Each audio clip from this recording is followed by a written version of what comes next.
Hello everyone, this is Dr. E at pag-uusapan naman natin kung paano tayo magsasagot ng mga linear system using technology or mga apps na pwede nating gamitin para makapagsagot tayo ng mga operations involving linear algebra.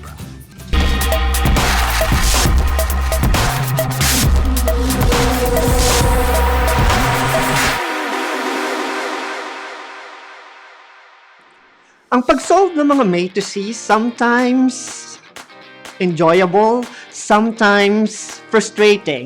And the reason why sometimes frustrating magsagot ng matrices, lalo na kapag hinahanap natin yung mga determinants ng mga 3x3 matrices or finding the solution of a linear system with 3 variables, ay dahil masalimuot yung mga processes na ginagamit natin at kailangan accurate ang bawat move natin kasi one small mistake ay I'm sure hindi nyo na makukuha yung sagot ninyo sa linear algebra. At ito ang pag-uusapan natin ngayong araw na ito.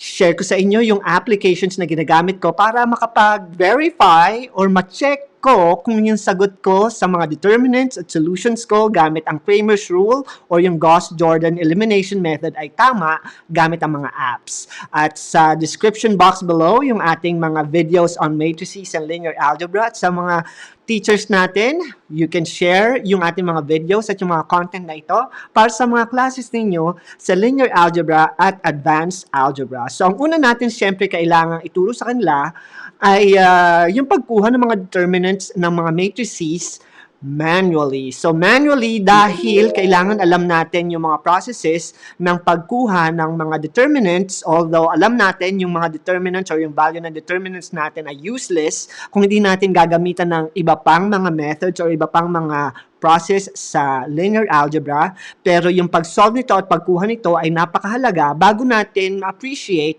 yung applications na isi-share ko sa inyo mamaya. So, ang pagkuha ng determinants ng mga matrices, madali lang siya pag 2x2, pero pagdating ng 3x3 matrices, doon nagiging challenging to say the least ang ating mga solutions. At syempre, pagkatapos niyan, kailangan natin malaman ang pag-solve ng mga linear system gamit ang Cramer's rule or ang Gauss-Jordan Elimination method na kung saan yung pag-operate or paggamit ng mga matrices at yung mga lessons natin sa linear algebra ay medyo nagiging mas komplikado at mas maraming process. So, kailangan alamin natin ang paraan kung paano gamitin yung mga yan by hand bago ko i-share sa inyo yung app na i-share ko or ginagamit ko para ma-verify ko kung tama yung ating mga sagot. So, ang aking example for today, meron tayong linear system na may 3 variables na missing. So, ito yung tinatawag nating linear system at ito naman yung tinatawag nating augmented matrix.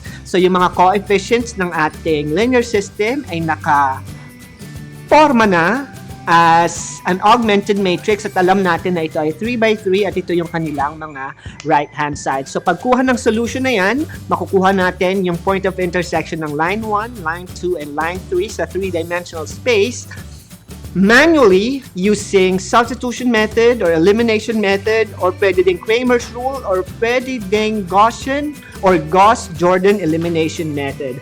So, paano natin gagawin yan? So, syempre yung pagkuha ng determinants medyo masalimuot yan. So, pagkukunin natin yung determinant ng ating linear system ng 3x3 matrix, medyo mahaba yung process kasi kailangan natin yung mga multiplication at saka yung subtraction ay tama, pero gagamit tayo ng technology para makuha natin yung determinants ng ating coefficient matrix dito sa ating augmented matrix. At sa pagkuha ng determinant na yan, gagamitin na natin ngayon ang technology. So ito yung ating website na ilalagay ko yung link sa description box below. So halimbawa, kailangan natin kunin yung determinant ng matrix. Click lang natin yung determinant at isiset natin yung 3x3 matrix at syempre, set the matrix para makapag-solve na tayo ng ating matrix ng ating linear algebra. So, yung tanong natin kanina is 101. So, kunin muna natin, fill out natin yung ating mga box right there. So, 1, 1, negative 1, Kailangan tama ang input nyo, 0, 1, 3, and then negative 1, 0, and negative 2. At ang determinant natin dito ay masosolve na ng ating web application. So, kunin lang natin yung ating determinant at makikita natin na ang determinant niya ay negative 6. So, yan ngayon yung ating determinants ng matrix na pwede nating isolve manually, pero kung gusto nyo i-check kung tama yung inyong solution, ayan yung applications na pwede nyong gamitin. At syempre, hindi lang naman determinant ang pwedeng gamitin or magamit dito sa application na to. Kasi pwede din natin makuha yung solution ng ating linear system using the Cramer's rule. So, paano natin kukunin yan? So, check natin si Cramer's rule. So, back lang tayo dyan. At si Cramer's rule naman yung gagamitin natin. Ayan. Set the matrix. At yung ating matrix na isusulat ngayon ay meron ng right-hand side. So, yan. Matrix dimension is 3. At plug in na natin yung values. So, ngayon meron na tayong right-hand side. So, para makita nyo uli kung ano itsura ng ating matrix kanina, ito po yan. Share natin muna sa inyo. So, nakuha na natin yung determinant. Kukunin natin ang solution. So, ito yung augmented matrix from the linear system. Ito yung ating mga boxes na ipi-fill out. So, let's do that here sa ating application. So, tingnan natin kung kaya ko ng mabilis. Hopefully, tama yung aking mga inputs. 1, negative 1, and then 9. And then 2 is 0, 1, 3, and then 3. And then negative 1, 0, negative 2, and then 2. At sa pamamagitan ng ating app, pwede na natin makuha yung solution ng ating sagot. At ang solution natin dyan ay, ayan, 2/3. So, sulat natin yan. 2 all over 3. 7 and negative 4 all over 3. So, yan yung solutions natin gamit ang application. At kung gusto nyo makita yung solution, ayan, show the solution at yung Cramer's rule, lalabas yung kanyang mga process o yung steps. So, ayan yung first step, yung coefficient matrix. Nakuha natin yung determinant kanina ng coefficient matrix, which is negative 6. So, tama yung sagot natin. And then, kailangan natin kunin yung determinant ng x, y, and z. At yan yung una nating determinant sa ating column x, negative 4, column y, negative 42, at column z, positive 8, and then gamit yung Cramer's rule, which is yung formula natin ay x all over yung determinants, y all over yung coefficient determinant ng coefficient matrix, and z all over coefficient or determinant ng coefficient matrix. So, nandiyan na yan, 2/3, 7, and negative 4 or 3.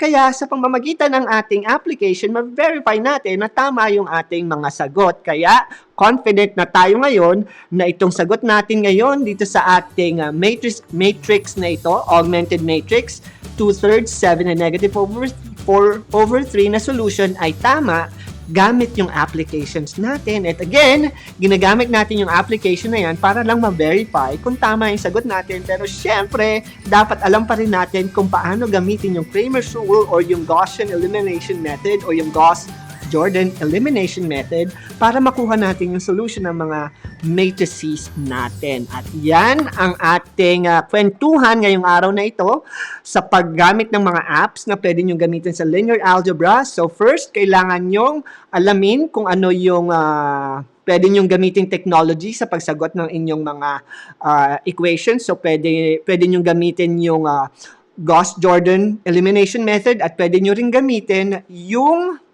Cramer's rule sa pagkuha ng X, Y, Z. At sa mga teachers natin, paano nyo ba tinuturo or meron ba kayong mga applications na pinapagamit sa mga estudyante ninyo para makuha yung mga solutions at determinants, pati na rin yung mga inverses ng mga matrix? Comment it down below and we'll love to hear from you. At syempre sa ating mga students, tandaan nyo na yung technology o yung application na pinapakita ko sa inyo ay mas magiging makabuluhan kung alam ninyo kung paano gamitin ang Cramer's rule or yung Gauss-Jordan Elimination method at yung pagkuha ng mga determinants ng ating mga matrices para pag nagamit nyo na yung ating application, mas ma-appreciate ninyo yung nagagawa ng technology para sa inyo at hindi tayo maging too dependent dahil kailangan nating maging mapanuri, maging critical thinker at hindi mandaraya na gumagamit lang tayo ng application without really understanding kung ano yung itinuturo sa atin sa eskwela. So mga friends, use the application but make sure na alam ninyo yung math behind doon sa mga results ng mga web applications natin. This is Dr. E and see you again next time. Bye!